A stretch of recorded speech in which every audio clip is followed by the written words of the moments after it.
With this foundation, we can relearn, redefine, and refocus what living is about. Each year, more than half of our waste goes unrecycled because it is too complicated or too expensive to transform. In March, the company plans to start the construction of a 2.5 megawatt project in Hertfordshire that will generate enough electricity for about 4,000 homes. And with that, we're back again. Hi there, I'm Darren Howard. And hello, I'm Robert Nisbet. It's so good to have you along here today as we talk about some of the sustainability things that we've dug up on the internet. Oh, there's lots out there. Last week, we decided to save the world. This week, we're going to keep it going. Well, you know, someone has to. So, why not us? Remember, lamestream media is not telling you the story. They're not talking about the fact it would be easy to end poverty and start feeding people and put a real living wage in your pocket. And the fact that people are out there doing that exact thing. That exact thing right now. So let's talk about it. But first of all, this is awesome. Let's run a clip on this. This is how sustainability works. For those that don't get it. Okay, this one's for Harper. Sustainability means that things can keep going, can sustain themselves, can continue into the future and go on forever. From a human perspective, sustainability for our planet means that it can continue to do what it was designed to do: provide fresh air, clean water, produce food, and allow us all to have a high quality of life forever. Unsustainability means that it cannot, and that is where we are now. 20 years ago, scientists in Sweden developed a definition for sustainability with 4 basic principles. These can be seen as the care instructions for our planet. If we follow them, it is good for our planet. And because we're part of the system that is our planet, it's good for us too. The care instructions are as follows: reduce our dependence on fossil fuels and heavy metals, reduce our dependence on synthetic chemicals that persist in nature, reduce our destruction of nature, ensure we are not stopping people globally from meeting their needs. Demand for the Earth's services, clean air, water, food, increases as the population increases and living standards rise, but the Earth's ability to provide these services is declining because of the way we're living.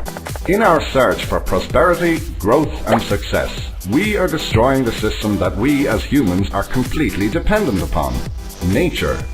We humans have become a threat to our own way of life. The Earth is a system and everything is connected: society, environment and economy. To live sustainably, we need to follow the 4 care instructions and apply them to everything we do at home and at work. If we can follow these care instructions, we can work together to be sustainable. We will all have a better quality of life. We'll waste less, we'll pollute less, and we'll create more things we value in society, while improving our planet's chances of providing us with the very things we need to survive.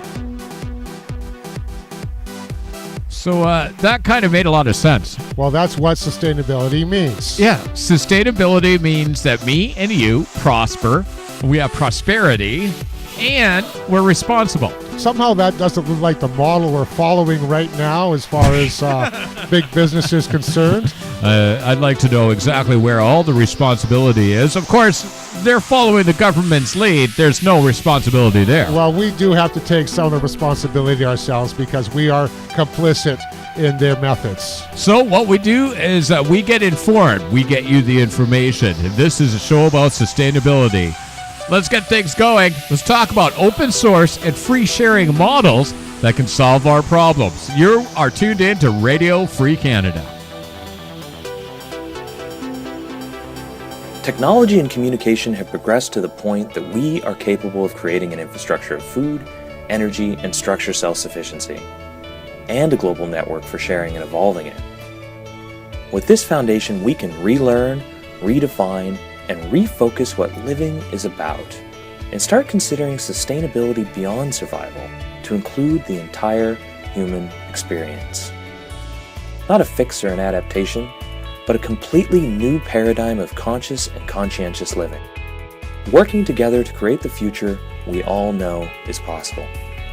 People are already building beautiful homes with sustainable materials, efficiently producing 100% of their pesticide and hormone-free food, producing sustainable energy and living 100% off-grid, in working for the betterment of each other and the planet while living lives that are enriching and full. Putting all of this in one place, it is possible to create more than just a model solution, but a solution-creating model. Demonstrating large-scale sustainability, offering solutions that can be applied globally, locally, and individually. Built on sustainability, aggressively open source shared, and providing a more fulfilling living experience. So there. So I suggest that people check out sustainabilitynonprofit.org and get involved in how we can actually make a sustainable future for ourselves. Because nobody's planning on a sustainable future. We're running the headline right now in Kelowna that there's no plan. There's no plan. I mean, they're just making money as the world burns. Yeah. Okay. If you watch Generation Jobless on the CBC, a phenomenal documentary. Absolutely. And what it says is the baby boomers are the architects of a scorched earth economic policy. And we see it right here in Kelowna, where these rich guys say, well, if you can't afford to live here, move. Now, I just on my way up here today, I noticed there's 2 new office buildings going up in downtown Kelowna. Now, it seems to me there's a glut of office space in our town. For lease. Us. Yeah. Okay. So do we really need to build more structures? Yeah, and they base an economy on building empty buildings. And then going broke, of course, banks come back and repossess them. Let's run this about, yes? This is biodegradable packaging materials that they're making down the States. Yeah. Oh, man, this is so cool. Check it out. This facility in upstate New York produces what's billed as environmentally friendly packaging material. Oh, well, maybe that's true. Eben Bayer is the co-founder of gov't and one of a handful of entrepreneurs driving the trend of compostable products. These will cushion computer screens. It's tough, it's structural, protective for your product, and fully home compostable. The magic behind the foam-like product is mushrooms. The fungus is placed with an agricultural waste material into molds and actually grows into the desired shape. The major strength of our technology is, unlike plastics, when you're done using this, it can go in the ocean, it can go in your backyard, it can go in a compost pile, it can be reused. It's totally biocompatible with the planet. But there's a catch. While home composting may be gaining in popularity in the U.S., there are few large-scale government composting facilities like this one in New York. Throwing away organic material in landfills is actually harmful to the environment, because it emits greenhouse gases like methane. Nevertheless, companies like Dell Computers are investing in gov't and other sustainable products. Honestly, our customers are asking for it. I mean, so when you get all the push and the drive from your customers, we respond. And eventually, gov't and its customers expect the nation's trash disposal system to respond too. Kristen Salumi, Al Jazeera, New York. So the one that got me on that was they'll grow packaging to the shape it's needed. Wow. But the thing is, they are concerned about greenhouse gases, but I mean, we've got the oil sands to contribute to that. Yeah, I know. Why are we even worried about that? Coal burning, you're worried about biodegradable packaging, and then you've got a coal burning power plant next to it. However, there is a gentleman who has come up with a solution to that as well, because he is working on recycling all kinds of materials. Okay, so let's run it. Get informed. Tom Zaki, creator of TerraCycle Plastic, Trenton, USA. Each year, more than half of our waste goes unrecycled because it is too complicated or too expensive to transform. For 8 years, this militant ecologist has devoted himself to neglected waste, such as pens or food packaging, with the goal of producing the raw material for a new kind of plastic. The process starts with the 30 million consumers who have decided to join his adventure, like the students at this school. Tom offers 2 cents for each of the waste items they collect and send by post to his warehouse. I like every type of garbage. The ones that really get me excited personally are the ones that are these crazy challenges, like cigarettes or diapers or chewing gum. We have looked at hundreds of various types of garbage, and we haven't found one that cannot be recycled, upcycled, or reused. An unimaginable variety of trash is shredded and melted before being mixed with these pellets of eco-plastic to give birth to a one-of-a-kind raw material, a hybrid plastic that can be recycled indefinitely. And it's a lot of work, and it sucks at the very beginning. I mean, I was living in the photocopy room of our office for a year and a half, and being not giving up in that very difficult time is why we're here today. Already this year, 2,000 new products have been made from this material. This watering can is made from chip packets. These flip-flops were made into a playground, and these corks were transformed into a child-friendly surface.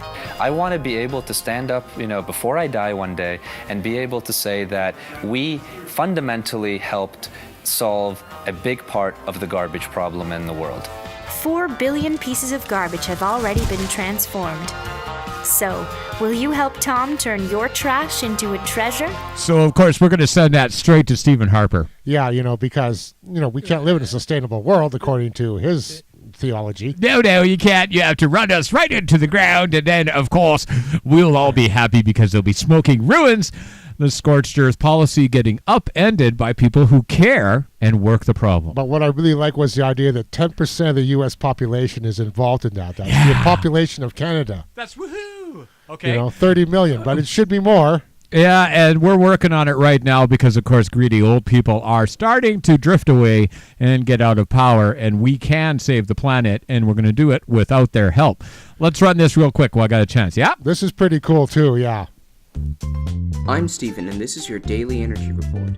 Belgium to construct an island to store excess energy from wind. Belgium announced that it plans to build an island for the sole purpose of storing excess wind energy. According to reports, this is part of Belgium's plan to free itself of nuclear energy by 2025. The island will use a pumped hydro system to store wind energy generated during off-peak hours, which will then be used to help satisfy the demand during hours when the wind isn't blowing. The 3-kilometer island is to be located 3 to 4 kilometers off the coast near the province of West Flanders. Biogen to build more food waste to power plants as landfill taxes rise. Biogen, a UK developer of plants that generate electricity from food waste, hopes to start building up to 5 facilities this year as rising landfill taxes increases the cost of burying waste underground.